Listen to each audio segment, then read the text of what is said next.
और संत महात्मा हमने सुना है, सब कुछ होते हुए भी कुछ नहीं है, सारे पदार्थ होते हुए भी कुछ नहीं है, सब कुछ है लेकिन कुछ भी नहीं है, बस दुख ही दुख है। मन भटकता है, मन पीड़ित रहता है, मन दुखी रहता है, मन परेशान रहता है। आओ संत महात्माओं, सब कुछ तो है, हाथ चारों पैर सही सलामत, आंखें सही सलामत, यानी सब कुछ परमात्मा ने दिया, लेकिन जिस तरीके से मन भटक रहा है, मन को बेचैनी है, मन में सुकून नहीं है, तो शांति है ही नहीं।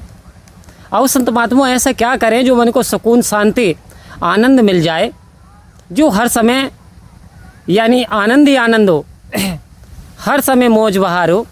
ऐसा कोई भी समय ना हो जहाँ दुख की घड़ियाँ, दुख के पल हमारे पास आएँ।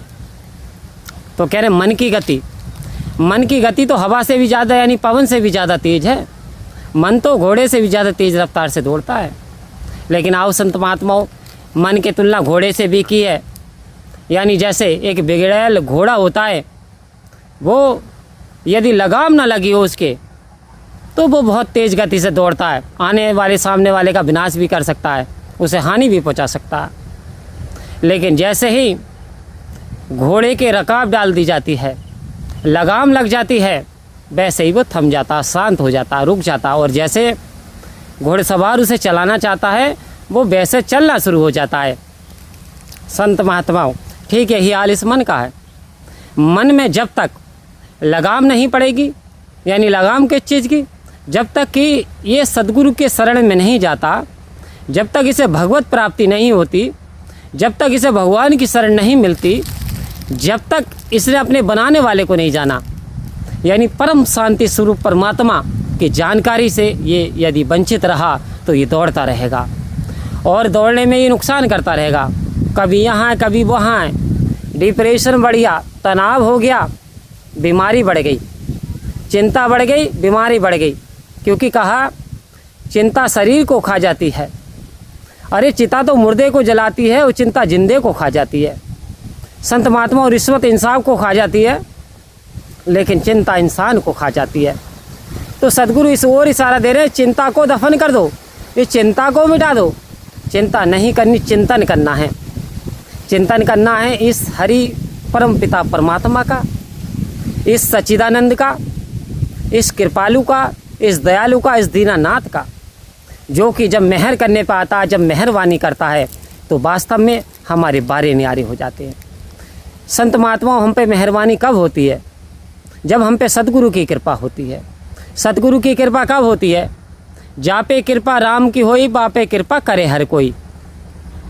जब मन दयालु होता है, विचार शुद्ध होते हैं, भाव अच्छे होते हैं, या फिर किसी संत महात्मा की शरण में चला जाता है, आओ संत महात्माओं, तो वास्तव में यदि सतगुरु की शरण में चला जाता है, तो इस मन को बड़ा सुकून, बड़ी शांति मिलती है। कहता जी नींद आ गई सत्संग में आन करके, क्योंकि सत्य का जो संग है, सत्संग जो है, वो को तो आनंद का सागर है, सच्चिदानंद है, वो तो परम शांति का स्वरूप है। आओ संत महात्माओं, इस परम शांति को पाने के लिए, इस सच्चे आनंद को पाने के लिए समय के सतगुरु के पास हमें जाना पड़ता है, अपने अहंकार को मिटाना पड़ता है, मैं मेरी का मान खोना पड़ता है, यानी अपनी हुज्जत से की सब तजनी पड़ती है, और अपने आप को अहंकार से रहित निरंकार में बसा लेना होता है। ये सब कुछ होता है सतगुरु की कृपा से। आओ संत महात्मा, जब ये आनंद मीराबाई जी ने पाया, तो पायो जी मैंने नाम रतन धन पायो, वस्तु दी अमोलक गुरु ने कर कृपा अपनायो, पायो जी मैंने नाम रतन धन पायो। आओ संत महात्मा, झूमना शुरू कर दिया, नाचना शुरू कर दिया। आज जैसे जिस संत के हिस्से में ये ब्रह्म ज्ञान आ जाता है, ये परमात्मा आ जाता है, समझ लो जीवन फूलों की तरह महकना शुरू हो जाता है, जीवन में आनंद आना शुरू हो जाता है। नचा गीत गावांगी में, राजमाता जी अक्षर, नचा गीत गावांगी में, आज तेरे सामने खुशियाँ मनावागी में, आज तेरे सामने। बेटे होते हुए भी सतगुरु को बेटा ना समझ के सतगुरु समझा, चरणों में झुक गई, क्योंकि सतगुरु का बड़ा रुतबा होता है। संत महात्माओं, बदल जाती है किस्मत रेखा चरण धूली जो मस्तक धारे, यदि सतगुरु के चरणों की धूली, संत महात्माओं के चरणों की धूली भी यदि मस्तक को धाल लेता है तो मनुष्य की किस्मत की रेखाएं भी बदल जाती हैं। तो संत महात्माओं, ये सतगुरु की कृपा अपरंपार है। सारी धरणी कागज करूं, लेखनी करूं बनराए, और 7 समंदर की मसी करूं, तभी गुरु गुणे लिखा न जाए। संत महात्माओं सतगुरु के गुणों का बखान नहीं कर सकते, ना लिख सकते हैं, बस एहसास कर सकते हैं, बस धन्यवाद दे सकते हैं। हे सच्चे पातशाह, आपने बड़ी कृपा की है।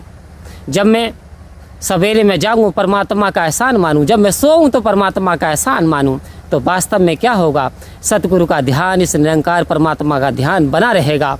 और वास्तव में यदि इसका हमको ध्यान रहा, इसका यदि हमको चिंतन रहा, तो वास्तव में हमारा हर पल सुहेला, सरल और आनंद में बीतेगा। आओ संत महात्माओं, दुनियावी काम में करते हुए परमात्मा का सेवा सत्संग सिमरन ना भूलें। लगातार बने रहिए, लगातार सेवा सत्संग सिमरन करिए। वास्तव में सतगुरु की असीम कृपा बरसेगी।